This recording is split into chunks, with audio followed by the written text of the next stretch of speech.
Luke 12. Meanwhile, when a crowd of many thousands had gathered, so that they were trampling on one another, Jesus began to speak first to his disciples, saying, "Be on your guard against the yeast of the Pharisees, which is hypocrisy. There is nothing concealed that will not be disclosed, or hidden that will not be made known. What you have said in the dark will be heard in the daylight, and what you have whispered in the ear in the inner rooms will be proclaimed from the roofs. I tell you, my friends, do not be afraid of those who kill the body, and after that can do no more. But I will show you whom you should fear. Fear him who, after the killing of the body, has power to throw you into hell. Yes, I tell you, fear him. Are not 5 sparrows sold for 2 pennies? Yet not one of them is forgotten by God. Indeed, the very hairs of your head are all numbered. Don't be afraid. You are worth more than many sparrows. I tell you, whoever acknowledges me before men, the Son of Man will also acknowledge him before the angels of God.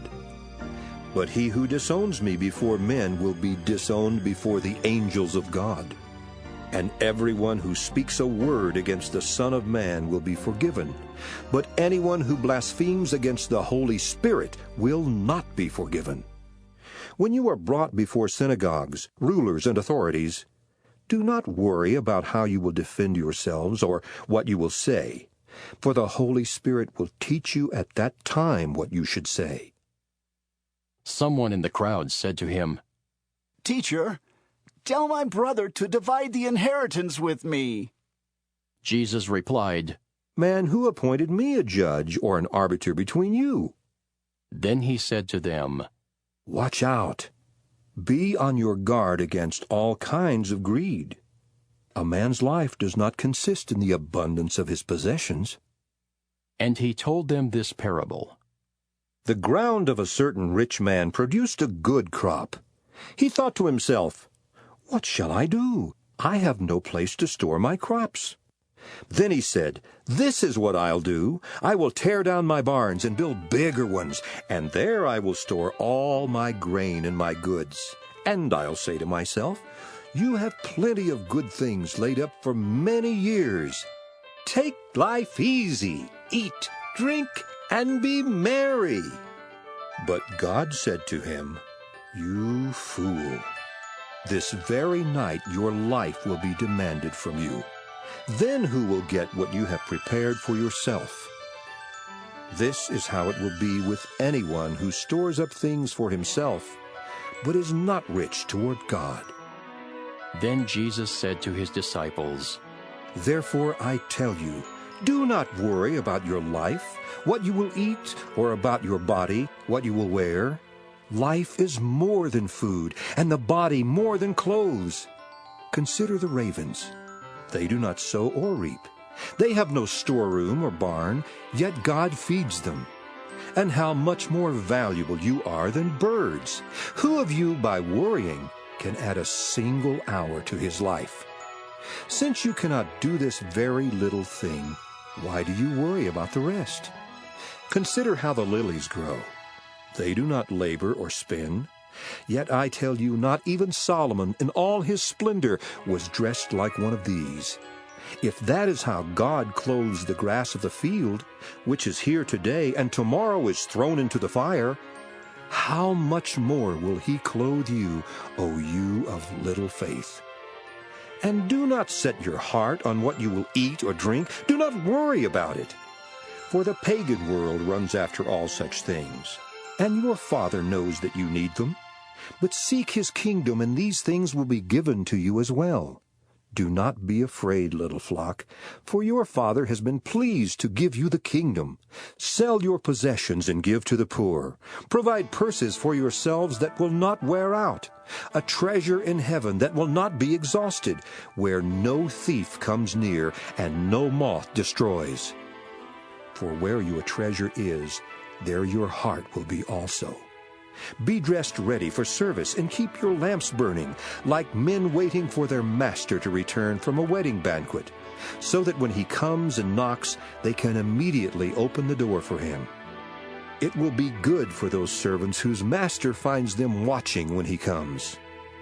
I tell you the truth, he will dress himself to serve, will have them recline at the table, and will come and wait on them.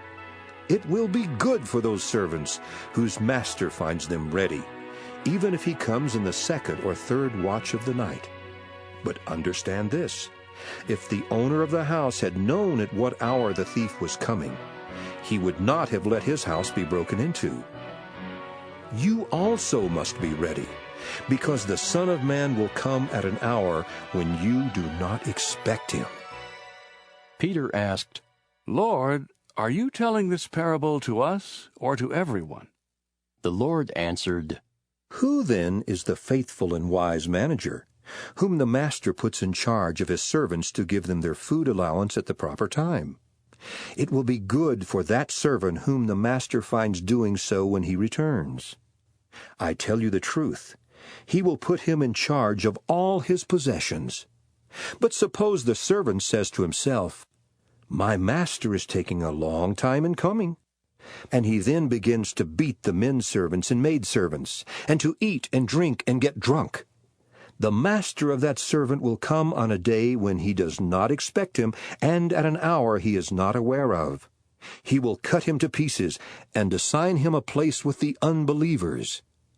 That servant who knows his master's will, and does not get ready or does not do what his master wants, will be beaten with many blows.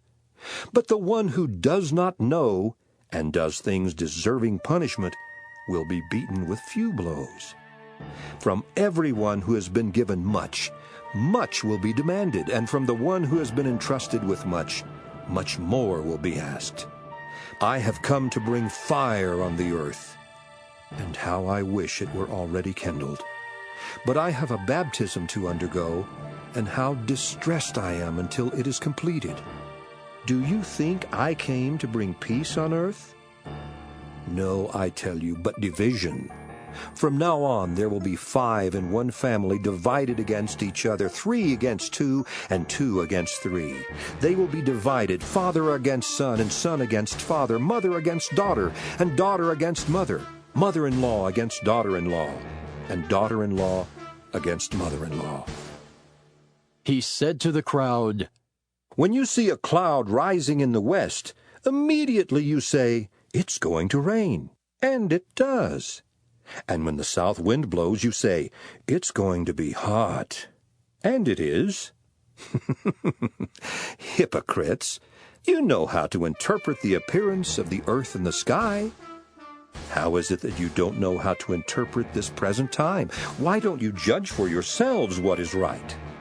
As you are going with your adversary to the magistrate, try hard to be reconciled to him on the way, or he may drag you off to the judge, and the judge turn you over to the officer, and the officer throw you into prison. I tell you, you will not get out until you have paid the last penny.